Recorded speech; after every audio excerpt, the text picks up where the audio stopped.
Seru banget ya, kita melihat dua sisi, yang satu nikahan, yang satu konser. Sungguh konsep pernikahan yang luar biasa sih menurut aku, dan di dalam juga ketemu sama semua teman-teman, kita reunian banget, have fun bareng di dalam, bisa ngelihat musisi-musisi nyanyi. Kayaknya kalau nggak di sini kita nggak bisa ngelihat Ari Lasso perform dan musisi-musisi hebat lainnya. Pernah jadi terinspirasi pernikahan kamu nanti nggak? Nggak tahu deh. Gimana? Kamu yang ditanya. Apa ya? Dream weddingnya. Dream weddingnya, kayaknya kalau aku sih dream weddingnya lebih intimate kali ya. Gimana ya, belum kepikiran sih dream weddingnya kayak gimana. Cuma ya nggak tahu deh. Cuma kalau ini emang megah banget sih, kayaknya cuma Pak Ahmad Dhani yang bisa deh ngadain acara gini. Tapi melihat Gen Z tapi adat Jawanya kental banget gitu, gimana sih Bril? Oh, seneng banget ya, kita seneng banget ngelihat adat Jawanya di dalam, dekorasinya juga. Jadi kayak aku kan juga bukan orang Jawa dan nggak pernah ngelihat perkawinan dengan adat Jawa sebelumnya. Jadi pas ngelihat di dalam, oh kayak gini bagus banget semuanya desainnya gitu. Ya. April kemarin abis dari Korea, seperti apa sih mungkin kemarin keseruan di Korea nih? Kemana aja sih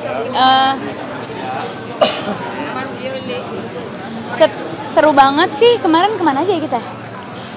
Kemana aja ya Korea? Oh, macam-macam, kita ke Nami Island, kita ke... Gimana? Kenapa? Maaf, lanjut. Ya, kita ke Nami Island, kita ke mana juga ya? Hampir ke Namsan Han ya? Tower, ke Han River. Banyak kita sering ke Han River ya. Seru sih ke melakukan Korea. hal-hal yang susah dilakukan di Indonesia. Jalan kaki naik banyak. sepeda gitu. Trotoar yang besar-besar. Ya kan? Piknik. Piknik. Berapa sih dari tanggal 7 hari lah ya? Iya, 7 hari seminggu. Mungkin kenapa pilih Korea? Ya karena Prilly ini suka banget drama Korea ya. Jadi kita akhirnya memutuskan untuk memenuhi bucket list yang Prilly punya, yaitu mengunjungi tempat-tempat yang ada di drakor favoritnya. Ya udah, kemana aja Prilly? Ngapain aja nih? Sebenarnya simple sih, nggak yang gimana-gimana. Aku tuh pengen ngerasain piknik gitu. Jadi kemarin kita bisa piknik di Han River, terus pengen ke lokasi syutingnya Winter Sonata, jadi ke Nami Island. Ya. Udah sih sebenarnya nggak terlalu banyak destinasinya karena cuma seminggu.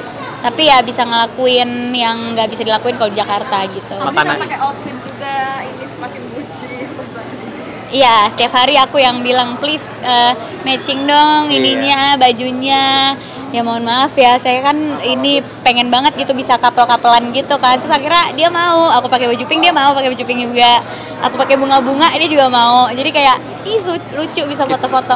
Kita packingnya janjian ya? Iya, packingnya janjian. Aku bajunya warna ini, bunga-bunga ini. Jadi aku fotoin outfit aku semuanya. Jadi ya Omara cocokin gitu. Tapi ke bawah sampai di Indonesia nggak sih, kayak kompakan-kompakan kembar gitu untuk outfit sendiri kan nantinya di aplikasi di Indonesia nggak sih? Ini kita sama-sama pakai baju itu? Iya, kita juga janjian setiap acara. Pokoknya aku dress hitam, jadi kamu Ya. ini ya gitu. Seru lah, aktivitas-aktivitas kecil yang seru, dan tapi kita membuat seneng kayak pas di foto lucu juga ya kita berdua gitu. Tapi Kalau kalian berdua, Iya, udah diracunin diving. Iya nih, suka kan? suka dong. Suka. jadi kalau kalian berdua kalau menjalani hubungan siapa yang lebih cenderung cemburuan? Siapa ya? Siapa sama ya? Equal Kayaknya ya? sama-sama aja deh, iya. Soalnya kita berdua nggak pernah pengen bikin pasangan cemburu sih. Iya. Sebisa mungkin jangan sampai ada yang cemburu di Yap. satu sama lain gitu. Jadi ya dijaga masing-masing perasaannya gitu. Belajar diving dari kamu berarti mana? Kita dari April ya? Iya. April. Ini April, emang Maret. ini yang minta juga kah atau bagaimana? Enggak, aku emang ada ketertarikan dari dulu. Cuman Prilly lah yang membuat itu menjadi possible. Jadi aku berterima kasih kepada dirinya gitu. Gimana Li ngajarin Omar apa agak kesulitan? Enggak sih, cuma lucu aja awal-awalnya dia deg-degan. Padahal pas udah nyebur jago banget gitu. Kayak udah sering diving. Dan tim divingku juga yang ngeliat dia diving, kayak udah jago ya gitu. Kayak bukan pemula gitu. Biasanya kalau pemula kan di dalam air tuh kayak susah untuk seimbang gitu kan. Dan susah untuk berenangnya tenang gitu. Tapi dia udah baik-baik aja, udah jago. Jadi ya udah, aku nggak kayak ngajarin, kayak emang udah trip lama aja. Berarti udah berapa kali diving ini? Baru sekali di Manado ya. Ya, total udah 10 dive ya? 10 dive. Total iya 10 total 10 kali diving. 10 apa 12 gitu. Iya, di Manado kita udah di 10 titik dive site gitu. Ada bucket list terbaru kan yang diving bareng lagi, Ling? Banyak banget. Banyak dong. Mau kemana? Raja Ampat. Ya, Ada mau deh. Banyak deh.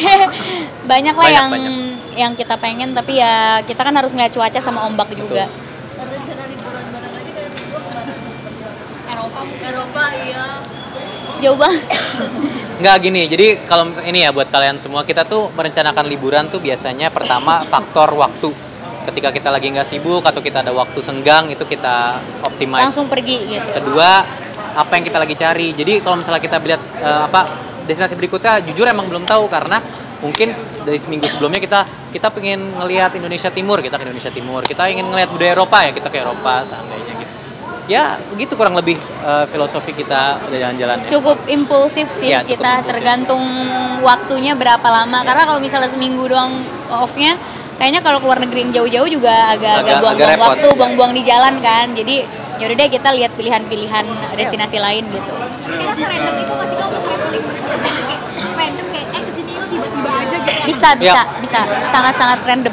Kita bisa ngerubah destinasi dalam waktu sehari atau beberapa hari sebelum berangkat Enggak, sih. atau di hari itunya juga. Di hari itunya Oh, bisa maksudnya kalau berubah. misalnya pas udah di sana ya? Oh ya, pas sudah di sana bisa berubah, tapi kalau pas mau berangkat juga tadi kan rencananya mau kemana kita bisa berubah gitu. Selagi aman semuanya, tiketnya ada, terus misalnya kalau keluar negeri visanya aman ya kita sih berangkat aja. Jadi lebih liburan ke pantai. Kemarin ada bareng sama Timo. Ada orang-orang yang kan dengan beberapa tempat. Pos itu di Timur mungkin dari daerah Jam terus Mandiri. Ya. Oke, kebetulan aku kerja bersama Konservasi Indonesia. Jadi hiu paus yang ada di Gorontalo itu sudah dipasang satelit di sayap dan di siripnya. Jadi saintis atau ilmuwan yang ada di Konservasi Indonesia sudah bisa memonitor hiu-hiu paus yang memang sudah udah dipasang satelitnya. Kebetulan aku juga salah satu yang memasang di Teluk Saleh. Nah, ketika diteliti, aktivitas feeding atau memberi makan hiu paus itu tidak mengganggu pola makannya.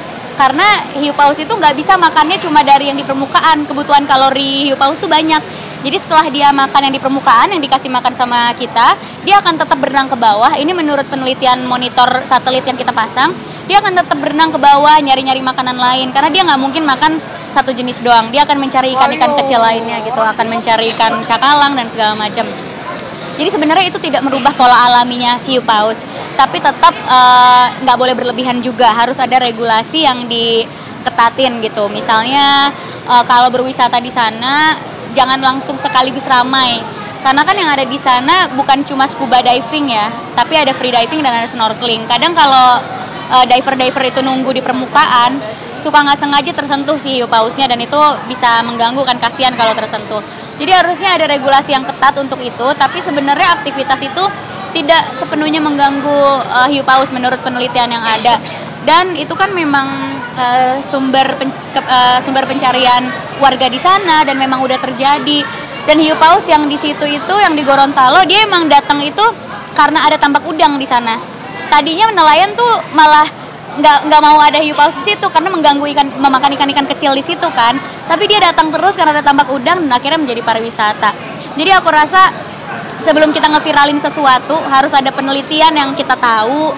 Kebetulan aku udah nyebur masangin satelitnya, aku udah kerja sama ilmuwan di konservasi, dan kita juga di konservasi itu memperjuangkan kok regulasi yang adil antara satwa dan manusianya gitu. Ini menjadi kontra karena kan juga bisa dibilang budget lumayan budget fresh banget ya seperti itu gitu. Menurut aku kalau misalnya wisata itu dibikin mahal, wajar-wajar aja gitu. Karena karena kan susah ya untuk kesana gitu loh, dan itu kan pencarian warga lokal di situ. Ada beberapa hal yang harus disiapkan sama warga di situ untuk berwisata, perahunya apa, jadwalnya. Makanya aku bilang kan regulasinya harus diketatin. Nggak bisa tiba-tiba orang langsung 15 orang di situ megang-megang hiu pausnya, kan nggak boleh.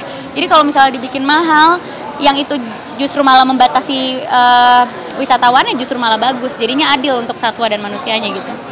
Ya merujuk kepada penelitian empiris itu bagus gitu ya.